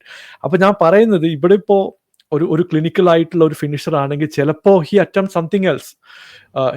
പുള്ളി ഒരു ടച്ച് എടുത്തിട്ട് വേറെ എന്തെങ്കിലും ഷോട്ട് അറ്റംപ്റ്റ് ചെയ്യും, അല്ലെങ്കിൽ ഒരു ഫൗൾ ഡ്രോ ചെയ്യും, അങ്ങനെ എന്തെങ്കിലുമൊക്കെ ചെയ്യുമായിരിക്കുന്നതാണ് നമ്മളിവിടെ അസംഷൻ ചെയ്യുന്നത്. ഇപ്പോൾ അതുപോലുള്ള ഷോട്ടുകൾ മിസ്സാക്കി കഴിഞ്ഞാലുള്ള പ്രശ്നം എന്ന് പറയുന്നത്, ഒന്ന്, നമുക്കിനി ഓപ്പർച്യൂണിറ്റി കിട്ടുമോ എന്ന് അറിയില്ല. മറ്റേ ടീം കൂടുതൽ ഡിഫെൻസീവ് മോഡിലേക്ക് പോകും, ഓപ്പൺ അപ്പ് ആവത്തില്ല. പിന്നെ നമ്മൾ പ്രഷറിലേക്ക് പോയി കഴിഞ്ഞാൽ പിന്നെ ഓപ്പർച്യൂണിറ്റി കിട്ടാൻ ഭയങ്കര പാടുമാണ്. ഈ 3-4 കാര്യങ്ങൾ ആ സമയത്ത് ഉണ്ടായിരുന്നു. അപ്പൊ ഞാൻ പറയുന്നത്, ഇപ്പോൾ മാഡിസനെ പോലത്തെ മിഡ്ഫീൽഡർ വരുമ്പോൾ നമ്മൾ പണ്ട് സിറ്റിയുടെ കാര്യത്തിൽ പറയാൻ, എന്തിനാണ് ബോക്സിനകത്ത് കയറി ഗോൾ അടിക്കാൻ നോക്കുന്നത്? ക്യാൻ യു ട്രൈ ഫ്രം മിഡ്ഫീൽഡിൽ നിന്ന് ഷോട്ട് എടുത്തൂടെ? അല്ലെങ്കിൽ ക്യാൻ യു ഡെലിവർ ക്രോസ്, ഒരു ത്രൂ ബോൾ കൊടുക്കാൻ ശ്രമിച്ചൂടെ? Do we have a visionary player, ഒരാളുടെ റണ്ണ് മാർക്ക് ചെയ്തുകൊണ്ട് ബോൾ ഡെലിവർ ചെയ്യാൻ പറ്റുന്ന പ്ലെയർ?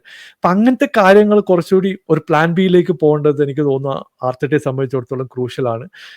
ഇപ്പോൾ എനിക്ക് തോന്നിയിട്ടുള്ളൊരു കാര്യം, ഞാൻ അത് വേറെ ആളോട് ഡിസ്കസ് ചെയ്തു. ഫ്രീ കിക്ക് വിൻ ചെയ്യാൻ വേണ്ടി കളിക്കുന്നത് പോലെ കുറച്ച് കളി കാണുന്നുണ്ട്. ഫോർ എക്സാമ്പിൾ, നിങ്ങൾ ബോക്സിൽ കയറിയിട്ട് ഡയറക്റ്റ് ഷോട്ടിന് ചാൻസ് ഉണ്ട്, പക്ഷെ ഷോട്ട് എടുക്കുന്നില്ല, അവിടെ നിന്ന് ഗാർഡ് ചെയ്തിട്ട് ആ ബോൾ പുറത്തേക്ക് പോകാൻ വേണ്ടി വെയിറ്റ് ചെയ്യാണ്. പക്ഷെ പണ്ട് നമ്മൾ അങ്ങനെ ആയിരുന്നില്ല. പണ്ട് നിങ്ങൾ അവിടെ നിന്ന് കട്ട് ബാക്ക് ചെയ്തിട്ട് പ്രഷർ ക്രിയേറ്റ് ചെയ്തുകൊണ്ട് ഒരാൾ കൂടി കയറി വരും, അപ്പോൾ ഒരു പെനാൽറ്റി കിട്ടുമായിരിക്കും, അല്ലെങ്കിൽ ഹാൻഡ് ബോൾ ഓപ്പർച്യൂണിറ്റി കിട്ടും, അല്ലെങ്കിൽ ബോൾ ഗോൾ കീപ്പർ ബ്ലോക്ക് ചെയ്തിട്ട് അത് റിട്ടേൺ വരും. ആ ചാൻസ് ഒക്കെ പോയി. ആ 3-4 ചാൻസ് അവിടെ പോയി. നമ്മൾ ഡിപ്പെൻഡ് ചെയ്യുന്നത് ആ ക്രോസിനെയാണ്. എനിക്ക് തോന്നുന്നു ആർട്ടറ്റ അത് കാണുന്നുണ്ടാവും. പുള്ളി വിചാരിച്ചിട്ടുണ്ടാവും, ഇപ്പൊ നമ്മളൊരു സെറ്റ് പീസ് ഓൾറെഡി ട്രെയിൻ ചെയ്ത് വെച്ചിട്ടുണ്ട്, അത് എക്സിക്യൂട്ട് ചെയ്യാൻ പറ്റുന്നതായിരിക്കും പുള്ളി വിചാരിക്കുന്നുണ്ടാവുക. പക്ഷെ ആ ചില മത്സരങ്ങളിൽ ഓപ്പണന്റ് അത് അനുവദിക്കാത്ത പ്രശ്നം വരുമ്പോഴാണ് ഈ ഗോൾ അടിക്കാൻ പറ്റാത്ത സിറ്റുവേഷനിലേക്ക് പോകുന്നത്. ഈ സെറ്റ് പീസ് ആക്ച്വലി നല്ലതാണ്. സെറ്റ് പീസ് എന്ന് പറയുന്ന ഒരു ഡേഞ്ചറസ് ആയിട്ടുള്ള വെപ്പണാണ്. അത് നമ്മൾ ആക്ച്വലി കഴിഞ്ഞ സീസണിൽ കാണുകയും ചെയ്തു. കാരണം നമ്മൾ എല്ലാ സൈഡിൽ നിന്നും ഗോൾ അടിക്കുന്നുണ്ടായിരുന്നു. അപ്പം ഓപ്പോസിഷന് ഏത് ഡിഫെൻഡ് ചെയ്യണമെന്ന് പോലും ഉള്ള ഒരു ഐഡിയ ഇല്ല. മാച്ചിലേക്ക് വരുമ്പോഴത്തേക്കും അവർ കോർണർ ഡിഫെൻഡ് ചെയ്യാൻ നോക്കും, അതോ മറ്റേ ടാക്ടിക്കലി സെറ്റപ്പ് ചെയ്യാൻ നോക്കും. മൊത്തത്തിൽ അങ്ങനെ ഒരു ഇതുണ്ടായിരുന്നു. ഇപ്രാവശ്യത്തെ പ്രശ്നം എന്ന് പറഞ്ഞാൽ മേജർലി കോർണർ കൂടുതൽ ഫോക്കസ് ചെയ്യുന്നുണ്ടോ എന്ന് എനിക്കൊരു സംശയം. എന്തുകൊണ്ടാന്ന് എനിക്ക് അറിഞ്ഞുകൂടാ. But most of the games നമ്മൾ കോർണറിന് വേണ്ടി കളിക്കുന്ന പല കളികളും കണ്ടിട്ടുണ്ട്. മാർട്ടിനെല്ലിക്ക് ബോൾ കിട്ടുമ്പോൾ മാർട്ടിനെല്ലി ഒരു പ്ലെയറിന് ഇൻസൈഡ് ബീറ്റ് ചെയ്യുന്നില്ല, അല്ലെങ്കിൽ എല്ലാം ഔട്ട്സൈഡ് പോവുക. അതായത് ആ കളി എല്ലാം ആ കോർണർ ലൈനിലോട്ട് അട്രാക്ട് ചെയ്ത് അവിടുന്ന് ഒരു ക്രോസ് അറ്റംപ്റ്റ് ചെയ്യും, അത് ഇങ്ങനെയെല്ലാം ഡിഫ്ലക്ട് ചെയ്ത് കോർണർ പോകും. എന്നിട്ട് അതിന് അങ്ങനെ ഒരു റെപ്പറ്റേറ്റീവ് ഗെയിം സ്റ്റൈൽ ഇങ്ങനെ കണ്ടുകൊണ്ടിരിക്കുകയാണ്. അല്ലാതെ പ്ലെയേഴ്സിന്റെ ക്രിയേറ്റിവിറ്റി ഒന്നേ കാണുന്നില്ല. അപ്പൊ അത് ആർട്ടറ്റ എന്ന് പറഞ്ഞ മാനേജറും കോച്ചും അതിനെ അഡ്രസ്സ് ചെയ്യണം. അത് അഡ്രസ്സ് ചെയ്തില്ല എന്നുണ്ടെങ്കിൽ ഭയങ്കര ബുദ്ധിമുട്ട് തന്നെയായിരിക്കും. കാരണം നമുക്ക് എത്രയും പെട്ടെന്ന് തന്നെ ടോപ്പ് 4 റേസിലോട്ട് ഡ്രാഗ് ആയി വരാനും ചാൻസ് ഉണ്ട്. ഇനിയും നമ്മൾ ശ്രദ്ധിച്ചില്ല എങ്കിൽ ദർ ഈസ് എ ഡേഞ്ചർ അവിടെ. ഇനിയും വരുന്ന മത്സരങ്ങളിൽ നമുക്ക് നല്ല റിസൾട്ട്സ് കിട്ടിയില്ല എങ്കിൽ definitely we can be dragged into the top 4 race. അതെ, അപ്പം അങ്ങനെ ഇപ്പൊ ആർസനലിന്റെ ഇത് നോക്കിയപ്പോല്ലേ, റീസെന്റ് നോക്കി കഴിഞ്ഞാൽ ഇപ്പൊ കപ്പ് ഗെയിംസ് ആണല്ലോ 2 നടന്നത്, FA cup and EFL cup. ഈ 2 ഗെയിമിലും ലൈക്ക് ലിവർപൂൾ 1-0 ടോട്ടൻഹാമിന്റെ ഒരു സിറ്റുവേഷൻ നമ്മൾ കണ്ടു. അതേ സമയത്ത് സെയിം അഗെയിൻസ്റ്റ് ടാംവർത്ത് ഗെയിമില് ഫസ്റ്റ് 90 മിനിറ്റ്സ് എത്രയോ ചാൻസ് ട്രൈ ചെയ്തിട്ടും, അല്ലെങ്കിൽ എത്ര അറ്റാക്ക് ചെയ്തിട്ടും ബ്രേക്ക് ചെയ്യാൻ പറ്റാത്ത ഒരു സിറ്റുവേഷൻ ടോട്ടൻഹാമിന് വന്നായിരുന്നു. അപ്പം ആർസനലിന്റെ ഇപ്പം ഒരു റീസെന്റ് സ്ട്രെച്ച് ഓഫ് ഫോംസ് നോക്കി കഴിഞ്ഞു കഴിഞ്ഞാൽ ഒരു കൗണ്ടർ കിട്ടും, ആ ടീം അത് ക്യാപിറ്റലൈസ് ചെയ്യും, ഗോൾ അടിക്കും. പക്ഷെ അങ്ങനെ ഒരു സിറ്റുവേഷൻ വന്നില്ല. പക്ഷെ അറ്റാക്കിംഗ് വൈസ് നിങ്ങൾ ട്രൈ ചെയ്തിട്ട് കിട്ടിയില്ല. അങ്ങനത്തെ ഒരു സ്റ്റേജ് ആണോ നാളെ പ്രതീക്ഷിക്കുന്നത്? അതോ ലിവർപൂളിനെതിരെ കളിച്ച ആ ഒരു സിറ്റുവേഷൻ ആണോ ചേട്ടൻ നാളെ എക്സ്പെക്ട് ചെയ്യുന്നത്, അല്ലെ പ്രതീക്ഷിക്കുന്നത് നാളത്തെ കളി? എനിക്ക് തോന്നുന്നു നമ്മളെ വീക്ക്നെസ് നോക്കി കഴിഞ്ഞിട്ടുണ്ട്. നമുക്ക് പല പൊസിഷനിലും വീക്കർ ആയിട്ടുള്ള പ്ലേയേഴ്സ് ഉണ്ട്. കഴിഞ്ഞ മാച്ചിൽ നോക്കിക്കഴിഞ്ഞാൽ ഡെസ്പെൻസും മോസലി ആയിട്ടുള്ള ഒരു ചെറിയൊരു ബാറ്റിൽ നടക്കുന്നുണ്ടായിരുന്നു ഒരു ലെഫ്റ്റ് വിങ്ങിൽ. ആർസി ഗ്രേ കുഴപ്പമില്ലാത്ത രീതിയിൽ കളിച്ചു. പുള്ളി എനിക്ക് തോന്നുന്നു ഒരു പ്രോമിസിങ് പ്രോസ്പെക്റ്റ് ആണ്. അപ്പം എനിക്ക് തോന്നുന്നു നമ്മൾ നോക്കുന്നത് ക്വിക്കായിട്ടുള്ള ബോൾ ഡെലിവറി മിഡ്ഫീൽഡിൽ നിന്ന് കൊടുക്കുക എന്നുള്ളതാണ്. നമുക്ക് ഇപ്പോൾ കുലസസ്കി ആയാലും കുറച്ചുകൂടി ബോൾ വിൻ ചെയ്യാൻ പറ്റുന്ന ഒരു പ്ലെയറാണ്. ഇപ്പോൾ മിഡ്ഫീൽഡിൽ നിന്ന് പുള്ളിക്ക് ബോൾ കിട്ടിക്കഴിഞ്ഞിട്ടുണ്ടെങ്കിൽ ഫിസിക്കലായിട്ട് തന്നെ ആ ബോൾ മുമ്പോട്ട് കൊണ്ടുപോകാനും കൊടുക്കാനുള്ള ഓപ്പർച്യൂണിറ്റി നമുക്കുണ്ട്. പിന്നെ നോക്കിക്കഴിഞ്ഞാൽ ബ്രെൻഡൻ ജോൺസൺ ആയാലും റൈറ്റ് വിങ്ങിൽ പുള്ളിയുടെ സ്പീഡ് നമുക്ക് യൂട്ടിലൈസ് ചെയ്യാം. ഇപ്പോൾ അവിടെ ഒരു ഹാഫ് സ്പേസ് ഓപ്പൺ ആണെങ്കിൽ പുള്ളി ഓടിക്കേറി ഒരു ചാൻസ് ക്രിയേറ്റ് ചെയ്യാനുള്ള ഓപ്ഷൻസും ഉണ്ട്. പിന്നെ ലെഫ്റ്റ് ഹാൻഡ് സൈഡിൽ സണ്ണിപ്പം ഒരു മാരക ഫോമിലാന്ന് ഞാൻ പറയുന്നില്ല, പക്ഷേ പുള്ളി ഇതുപോലുള്ള ടോപ്പ് ഓപ്പോസിഷനെതിരെ റിയലിസ്റ്റിക് ആയിട്ട് കളിക്കാറുണ്ട് പലപ്പോഴും ഒരു പോസിറ്റീവ് ആയിട്ടുള്ള പെർഫോമൻസ് എങ്കിലും കൊടുക്കാറുണ്ട്. എസ്പെഷ്യലി ലിവർപൂളിനെതിരെയുള്ള മത്സരത്തിലൊക്കെ പുള്ളിയുടെ വർക്ക് റേറ്റ് അടിപൊളിയായിരുന്നു. അറ്റ്ലീസ്റ്റ് പുള്ളി എല്ലാവരും ഇറങ്ങി വന്ന് ഡിഫെൻഡ് ചെയ്യുന്നുണ്ടാവുന്നു. ഫസ്റ്റ് മാച്ചിലേറ്റ പരാജയം എല്ലാവർക്കും ഹേർട്ട് ആയിട്ടുണ്ട്. അത് നമുക്ക് സെക്കൻഡ് മാച്ച് കണ്ടപ്പോൾ മനസ്സിലായി. അങ്ങനെ തോക്കരുത് എന്നുള്ള രീതിയിൽ തന്നെയാണ് എല്ലാവരും ഇറങ്ങി കളിച്ചത്. ഈവൻ സൊളാങ്കി അടക്കം ഇറങ്ങി വന്ന് ഡിഫെൻഡ് ചെയ്യുന്നുണ്ടാവുന്നു. എനിക്ക് തോന്നുന്നു ഒരു ബ്ലോക്ക് ആയിട്ട് തന്നെ കളിക്കാനുള്ള ഒരു ചാൻസ് ഉണ്ട്. പിന്നെ ആർസണലിനെതിരെയുള്ള മത്സരം ഒരിക്കലും ഈസി അല്ല. നിങ്ങളെ ഡിഫൻസ് കമ്പാരിറ്റീവ്ലി സ്ട്രോങ്ങർ ആണ്. പക്ഷെ നമ്മൾ മാക്സിമം നോക്കുന്നത് സ്പീഡും ഈ ഹാഫ് സ്പേസ് യൂട്ടിലൈസ് ചെയ്തുകൊണ്ട് ചാൻസുകൾ ഉണ്ടാക്കുക എന്നുള്ളതാണ്. എനിക്ക് തോന്നുന്നത് റൈറ്റ് വിങ്ങിൽ നിന്നായിരിക്കും കുറച്ചുകൂടി ചാൻസ് വരാനുള്ള ഓപ്പർച്യൂണിറ്റി വരാനുള്ള ചാൻസ്. അല്ലെങ്കിൽ മിഡ്ഫീൽഡിൽ നിന്ന് മാഡിസൺ ചിലപ്പോൾ ഒരു ഔട്ട്ലെറ്റ് ആയിട്ട് വരാൻ ചാൻസ് ഉണ്ട്. ഈ 2-3 ഓപ്പർച്യൂണിറ്റിയാണ് ഞാൻ കാണുന്നത്. പക്ഷേ അതേപോലെ തന്നെ നമ്മുടെ ഡിഫൻസിൽ ഹൈലൈൻ കളിക്കുന്ന സമയത്ത് നിങ്ങൾക്ക് വളരെ വളരെ സ്പീഡായിട്ടുള്ള പ്ലേയേഴ്സ് ഉണ്ട്. അതിപ്പോൾ ട്രൊസാർഡ് ആയാലും മാർട്ടിനെല്ലി ആയാലും ആ ലെഫ്റ്റ് വിങ് പെഡ്രോ പോറോയുടെ സൈഡ് ക്രൂഷ്യലാണ്. കാരണം പെഡ്രോ പോറോ മുമ്പോട്ട് പോയി കഴിഞ്ഞിട്ടുണ്ടെങ്കിൽ പുള്ളി ആരെങ്കിലും കവർ ചെയ്യണം. ഒന്നുകിൽ മിഡ്ഫീൽഡിൽ നിന്ന് ആരെങ്കിലും ഇറങ്ങി കവർ ചെയ്യണം, അല്ലെങ്കിൽ ഒരു ഡിഫൻഡർ ഡ്രാഗ് ചെയ്തിട്ട് ലെഫ്റ്റ് വിങ്ങിലേക്ക് പോകണം. അപ്പോൾ അവിടെ വലിയൊരു സ്പേസ് ഓപ്പൺ ആവും. നിങ്ങൾ ലിവർപൂളിനെതിരെയുള്ള മത്സരം കണ്ടിട്ടുണ്ടെങ്കിൽ നിങ്ങൾക്ക് മനസ്സിലാവും, ലെഫ്റ്റ് വിങ്ങിൽ ഏക്കേഴ്സ് ഓഫ് സ്പേസ് ഉണ്ടാവും. ആ സ്പേസ് നിങ്ങൾ കറക്റ്റായിട്ട് യൂട്ടിലൈസ് ചെയ്തിട്ടുണ്ടെങ്കിൽ നിങ്ങൾക്കും ചാൻസുകൾ കിട്ടാം. പിന്നെ ഒരു ഇതെന്ന് പറയുന്നത് നമുക്ക് സ്പീഡായിട്ടുള്ള ഡിഫൻഡേഴ്സ് ഉണ്ട്, അവർ കവർ ചെയ്യുന്നുള്ള ഒരു പ്രതീക്ഷയിലാണ്. പക്ഷേ അവിടെയാണ് നമ്മൾ വീക്ക്നെസ് മെയിനായിട്ട് എക്സ്പ്ലോയിറ്റ് ചെയ്യാൻ നോക്കുന്നത്. നിങ്ങളുടെ ഇഞ്ചറീസിൽ വാൻഡവൻ തിരിച്ചു വന്നോ അതോ ഇല്ല, പുള്ളി വന്നായിരുന്നു. പുള്ളിയും റൊമേറോ ഒരു മത്സരത്തിൽ ഇറങ്ങി, പക്ഷെ വീണ്ടും ഇഞ്ചുറി ആയി പുറത്തു പോയി. ഇനി റഷ് ചെയ്യിക്കില്ല എന്ന് തോന്നുന്നു. എനിക്ക് തോന്നുന്നു ജനുവരി എൻഡൊക്കെ ആകുമ്പോഴത്തേക്ക് എന്തെങ്കിലും ന്യൂസ് കിട്ടൂ. അവരിപ്പോഴും റീഹാബിൽ തന്നെയാണ് പോകുന്നത്. ട്രാൻസ്ഫർ അപ്ഡേറ്റ്സ് ഫോർ സ്പേഴ്സ് നമുക്ക് ആകെ ഉള്ളത് നമ്മളെ കിൻസ്കിയെ സൈൻ ചെയ്തു ഗോൾ കീപ്പറായിട്ട്. അതല്ലാതെ കോലോ മുവാനിയെ നമ്മൾ ട്രാക്ക് ചെയ്യുന്നുണ്ടായിരുന്നു, പക്ഷെ പുള്ളി ഏതാണ്ട് കൺഫേം ആയി. അതെ. അപ്പോൾ പുള്ളി കയ്യിൽ നിന്ന് പോയി. അപ്പോൾ ഒരു ബാക്കപ്പ് ഓപ്ഷൻ ആയിട്ട് ആരെയാണ് സ്കൗട്ട് ചെയ്യുന്നതെന്ന് ഇപ്പം നമുക്കറിയില്ല. അപ്പോൾ നമ്മളൊരു ഡെഡിക്കേറ്റഡ് ഒരു വേഴ്സറ്റൈൽ ആയിട്ടുള്ള സ്ട്രൈക്കർ നോക്കുന്നുണ്ടായിരുന്നു. ടിമോ വേർണർ പോവാന്നുള്ള ഒരു കാര്യം ഏതാണ്ട് 90% കൺഫേംഡ് ആണ്. അപ്പോൾ പുള്ളിയുടെ ഒരു റീപ്ലേസ്മെന്റ് ആയിട്ടാണ് നമ്മൾ നോക്കുന്നത്. സണ്ണില്ലെങ്കിൽ ലെഫ്റ്റ് വിങ്ങിൽ കളിക്കാൻ പറ്റിയ ഒരു പ്ലെയർ നമുക്ക് വേണം. അപ്പം അങ്ങനത്തെ ഒരു പ്ലെയറാണ് ഇപ്പോൾ സ്കൗട്ട് ചെയ്യുന്നത്. യെസ്, അപ്പം നമ്മുടെ ആർസണൽ ന്യൂസിന്റെ ഇതിലേക്ക് വരുവാണെങ്കിൽ ആക്ച്വലി ഇന്നൊരു മേജർ ബ്രേക്കിംഗ് പറഞ്ഞു. സുബിമെൻഡിയാണ് ആസ് ഓഫ് നൗ കറന്റ്ലി ഇപ്പൊ ഒരു ഇതായിട്ടുള്ള. പിന്നെ വ്ലാഹോവിച്ചിനെ ലോണിന് വേണ്ടി നോക്കുന്നു എന്നും പറയുന്നുണ്ട്. അറിയില്ല എന്താണ് നടക്കാൻ പോകുന്നത്. ബട്ട് ഇറ്റ്സ് ഈ പറഞ്ഞ പോലെ എന്തെങ്കിലും നല്ലൊരു സൈനിങ് സ്ട്രൈക്കിംഗ് പൊസിഷനിൽ നടത്തും എന്ന് പ്രതീക്ഷിക്കുന്നുണ്ട്. പക്ഷേ നമ്മളൊക്കെ കാണേണ്ടത് സിറ്റി 3 ആളെ സൈൻ ചെയ്ത് ഓൾമോസ്റ്റ് കംപ്ലീറ്റ് ആയി കഴിഞ്ഞു. അവര് ഫുൾ ലിസ്റ്റ് ഒക്കെ തയ്യാറാക്കി. മാർമോഷിന് ബിഡ് കൊടുത്തിട്ടുണ്ട്. കുസനോവ് വന്നു, വിക്ടറിക്സിനെ സൈൻ ചെയ്തു. ഇനി വേറെ ആരും വരുന്നെന്ന് അറിയില്ല. 3 പേര് ഓൾറെഡി ടീമിലെത്തി. അവർ ഓൾറെഡി കവർ ചെയ്ത് ട്രെയിനിങ് ഒക്കെ സ്റ്റാർട്ട് ചെയ്ത് വാക്കറെ പറഞ്ഞു വിട്ടു. പരിപാടി തുടങ്ങിക്കഴിഞ്ഞു അവിടെ സെക്കൻഡ് ഹാഫിന് വേണ്ടിട്ട്. സിറ്റിയുടെ ആ ഒരു അവര് സെക്കൻഡ്, ഞാൻ ദീപക് ബ്രോയായിട്ടൊക്കെ സംസാരിക്കും പറഞ്ഞു, ഇനിയിപ്പം ചാലഞ്ച് ചെയ്യാൻ കുറച്ചുകൂടെ ചാൻസ് ഞാൻ കാണുന്നത് വീണ്ടും സിറ്റിക്കാണ്. അവര് തിരിച്ചു വരുമെന്നുള്ളതാണ്. നോട്ടിംഗ്ഹാം ഫോറസ്റ്റ് ആയിരിക്കും ചാലഞ്ച് ചെയ്യുന്നത്. എന്നോട് ആരോ പറഞ്ഞിട്ടില്ല ഇത് ലെസ്റ്റർ അടിച്ച പോലെ നോട്ടിംഗ്ഹാം ഫോറസ്റ്റ് അടിച്ചു വരുമെന്ന്. അപ്പൊ ഇന്ന് ആരോ കമ്പയർ ചെയ്യുന്നുണ്ടായിരുന്നു. അവരുടെ ടോട്ടൽ ഇൻവെസ്റ്റ്മെന്റ് നോക്കിക്കഴിഞ്ഞാൽ 2 മില്യൺ 5 മില്യൺ 7 മില്യൺ ഇങ്ങനെയൊക്കെ കൊടുത്തിട്ടാണ് അവർ 10-15 പ്ലേയേഴ്സിന് മേടിച്ചത്. അവരെ 17 മില്യൺ അങ്ങനെയാണ് മാക്സിമം. നമ്മളിവിടെ 70-90 മില്യൺ ഒക്കെ കൊടുത്ത ആൾക്കാരെ വാങ്ങിക്കൊള്ളുന്നു. പുള്ളി 2 മാസം അല്ലെങ്കിൽ 3 മാസം ഔട്ട്. റിച്ചാർഡ്സൺ 3 വർഷമായി പുള്ളി ടീമിൽ തന്നെ എവിടെയോ ടൂറിനകം പോയിരിക്കുന്നു.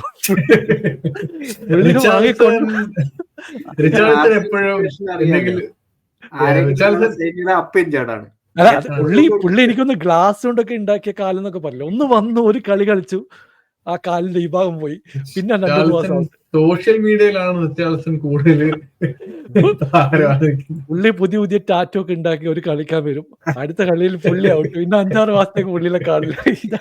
ഇതാണ് പക്ഷെ ഭയങ്കര കാരണം എവർട്ടണിനൊക്കെ വേണ്ടി കൺസിസ്റ്റന്റ് ആയിട്ട് കളിച്ചോണ്ടിരുന്ന ഒരു പ്ലെയർ അല്ല, എനിക്ക് കൂടെയാണ്. പുള്ളിയുടെ വർക്ക് റേറ്റ് ഒക്കെ നോക്കി കഴിഞ്ഞാൽ പുള്ളി എനിക്ക് തോന്നുന്നു ടീം പ്ലെയർ ആണ്. ഇപ്പൊ ബ്രസീലിയൻ നമുക്കറിയാലോ, പുള്ളി ഒരു ടീം പ്ലെയർ. പക്ഷെ പ്രശ്നം എന്ന് പറഞ്ഞിട്ടുണ്ടെങ്കിൽ പുള്ളിക്ക് ചാൻസ് കൊടുക്കുമ്പോഴത്തേക്കും പുള്ളി ഔട്ടാ. പുള്ളി ഒന്ന് 2 മത്സരം കളിച്ച് ഒരു ഗോളൊക്കെ അടിക്കുമ്പോഴത്തേക്കും പുള്ളി ഔട്ട്. പിന്നെ 6 മാസം പുള്ളിനെ കാണില്ല. പിന്നെ എങ്ങനെയാണ് പിടിച്ചേക്കുക? അതാണ് സിറ്റുവേഷൻ. അത് തന്നെയാണ് ഗബ്രിയേൽ ജീസസും. ക്രിസ്മസ് ആവുമ്പോ ജനിക്കും, ക്രിസ്മസ് കഴിയുമ്പോൾ ഞാൻ ആരോട് പറയാനുണ്ടായിരുന്നു, ഹിസൂസ് ഹാട്രിക് അടിച്ചിട്ടുണ്ട്, അടുത്ത ഇഞ്ചുറി വരുമോ എന്ന് പറയുമ്പോഴത്തേക്ക് പുള്ളി KCL അടിച്ച് സീസൺ ഓവർ. എന്താ പൊന്നോ, എന്ത് പറയാനാണ്. ക്രിസ്മസ് അതിപ്പോ ഏത് ടീമിലാവും ദൈവത്തിനറിയാം. അപ്പൊ എനിവേ നമുക്ക് നാളത്തെ മാച്ചിന്റെ ഒരു പ്രഡിക്ഷനൂടെ പറഞ്ഞിട്ട് നമുക്ക് പതുക്കെ വീഡിയോ പതുക്കെ എൻഡ് ചെയ്യാം. സലീഷ് ബ്രോ പറയൂ, എന്താണ് നാളെ? ഞാൻ പറയുന്നത് 2-2 സമനിലാണ്. ഇത് ചിലപ്പോ I may be wrong, but എനിക്ക് തോന്നുന്നു നമ്മള് ഗോൾ അടിക്കും, ഗോൾ കൺസീഡ് ചെയ്യും. ഇതാണ് എനിക്ക് തോന്നുന്നത്. ദീപക് ബ്രോ? എന്റെ എക്സ്പെക്ടേഷൻ മൊത്തത്തിൽ മീൻസ് സലീഷ് ബ്രോ പറഞ്ഞതുപോലെ ഗോൾ കൺസീഡിങ് എന്തായാലും ഉണ്ടാവും, ഗോൾ സ്കോറിംഗ് ഉണ്ട്. ഇത്ര നാൾ സ്കോർ ചെയ്യാത്തതുകൊണ്ട് 2 ടീമും അപ്പുറത്തും ഇപ്പുറത്തും മറ്റേ അങ്ങോട്ടും ഇങ്ങോട്ടും ഗോൾ അടിച്ചിട്ടുള്ള ഒരു കളിയാവാൻ നല്ല ചാൻസ് ഉണ്ട്. സോ റിയലിസ്റ്റിക്കലി സ്പീക്കിംഗ് ഒരു 2-2 അല്ലെ 3-3 ഡ്രോ ആണ് ഞാൻ എക്സ്പെക്ട് ചെയ്യുന്നത്. പക്ഷെ ആസ് എൻ ആർസണൽ ഫാൻ നമ്മൾ നോക്കുമ്പോൾ ഒരു ജയം പ്രതീക്ഷിക്കുന്ന ഒരു 3-2 ആർസണൽ എന്നൊരു എന്തായാലും ഹൈ സ്കോറിംഗ് ആവാൻ നല്ല ചാൻസ് ഉണ്ട്. 2 ടീം തമ്മിലുള്ള ഡിഫൻസും ഒഫൻസും എക്സ്പ്ലോയിറ്റ് ചെയ്തിട്ട് 2 പേരും ഹൈ സ്കോറിംഗ് ചാൻസസ് ആണ് ഞാൻ പ്രതീക്ഷിക്കുന്നത്. നീ ചിലപ്പോ നേരെ തിരിച്ചായിരിക്കും. അല്ല, എനിക്ക് അങ്ങനെ പ്രതീക്ഷയേ ഇല്ല. അങ്ങനെ ആർസണൽ സ്കോർ ചെയ്യുന്നില്ല എന്ന് പ്രതീക്ഷിക്കുന്നുണ്ടെങ്കിൽ ഉറപ്പായിട്ട് സ്പേഴ്സ് ജയിക്കും. കാരണം അവര് സ്പേഴ്സ് ജയിക്കുന്നല്ലേ പറഞ്ഞു. ഞാൻ വിന്ന് പ്രതീക്ഷിക്കുന്നുണ്ട്, ഓഫ്കോഴ്സ് വിന്ന്. പക്ഷെ ഒരു ഗോൾ സ്കോറിംഗ് ഗെയിം ആവുമെന്ന് എനിക്ക് തോന്നുന്നില്ല. ഒരു 2-1 ആർസണലാണ് എനിക്ക് തോന്നുന്നത്. കാരണം എന്ന് പറഞ്ഞാൽ എനിക്ക് സ്പേഴ്സിന് വീക്ക് ആയിട്ടുള്ള ഏറ്റവും വലിയൊരു വീക്ക്നെസ് ഇവരുടെ കോർണേഴ്സ് ആണ്. ഇവര് കോർണേഴ്സ് ഭയങ്കര വീക്കാണ്. എസ്പെഷ്യലി ഇപ്പം നാളെ ആരാണ് ഗോൾ കീപ്പർ ആയിട്ട് വരുന്നത് എനിക്കറിയില്ല. പുതിയ ആളാണോ അതോ കിൻസ്കി ആണെങ്കിൽ മേ ബി എനിക്കറിയില്ല. കിൻസ്കി കളി കണ്ടിട്ടില്ലാത്തതുകൊണ്ട് എനിക്ക് വലിയ പിടിയില്ല. ബട്ട് കോർണേഴ്സ് പൊതുവെ ഇവർ ഡിഫെൻഡ് ചെയ്യുന്നത് വളരെ പൂറാണ്. അപ്പം നമുക്ക് മിക്കവാറും നാളെ ഗോൾ അടിക്കാൻ പോകുന്ന ഒരു കോർണർ ഒരു പെനാൽറ്റി ആയിരിക്കും. എനിക്ക് അതുകൊണ്ട് 2-1 ആണ് എനിക്ക് തോന്നുന്നത്. ബട്ട് ഫോർവേഡ്സ് എല്ലാം ഡിഫെൻഡും ചെയ്യുന്നു, ഡിഫൻഡേഴ്സ് എല്ലാവരും ഗോൾ സ്കോർ ചെയ്യുന്നു. അതാണല്ലോ അവസ്ഥ. പെനാൽറ്റി ഇട്ടിട്ട് അടിക്കുന്നില്ല, അത് വേറെ കാര്യമുണ്ട്. അല്ല, അറ്റാക്കേഴ്സ് ചെയ്യുന്നില്ല. ൊക്കെയാണ് മറ്റേ ടൈപ്പ് ഷോട്ട് ഒക്കെ എടുക്കുന്നത്. അപ്പൊ anyway thank you so much Saleesh bro. എനിക്കറിയാം അവിടെ ഇപ്പം വൈകുന്നേരം ആയി കാണും അല്ലെ? ഇവിടെ 3 മണി വൈകിട്ട് 3 മണി. അപ്പൊ ഇനിയിപ്പോ അതൊക്കെ ചായയൊക്കെ കുടിച്ച് ഒന്ന് റിലാക്സ് ചെയ്യുക. താങ്ക് യു സോ മച്ച് വിളിച്ചില്ല. അപ്പൊ ഏതായാലും മാച്ച് ഒക്കെ കഴിഞ്ഞ് നമുക്ക് കാണാം. Definitely. വീണ്ടും ജോയിൻ ചെയ്യാം bro. Thank you so much. Sure. Take care. Bye. Yeah. Take care. Thank you Deepak bro. Thank you Deepak bro for joining as well. Yes, അപ്പം thank you all. Thank you so much for watching the North London preview. അപ്പം നിങ്ങളുടെ കമന്റ്സും നിങ്ങളുടെ പ്രഡിക്ഷൻസും ഒക്കെ കമന്റ്സിൽ, നിങ്ങളുടെ അഭിപ്രായങ്ങളൊക്കെ കമന്റ്സിൽ രേഖപ്പെടുത്തുക. പറയൂ ആരായിരിക്കും നാളത്തെ വിജയി എന്ന് നിങ്ങൾ കമന്റ്സിൽ മെൻഷൻ ചെയ്യൂ. ലെറ്റ്സ് സീ എന്താണ് നാളെ ആർസണലിന് തിരിച്ചു വരാൻ പറ്റുമോ? ഈ ഒരു ഗെയിം ആയിരിക്കുമോ തിരിച്ച് ചാലഞ്ചിങ്ങിലേക്ക് ആർസണലിനെ കൊണ്ടെത്തിക്കാൻ പറ്റുന്നത് നമുക്ക് കണ്ടറിയാം. അപ്പം anyway thank you so much guys for watching.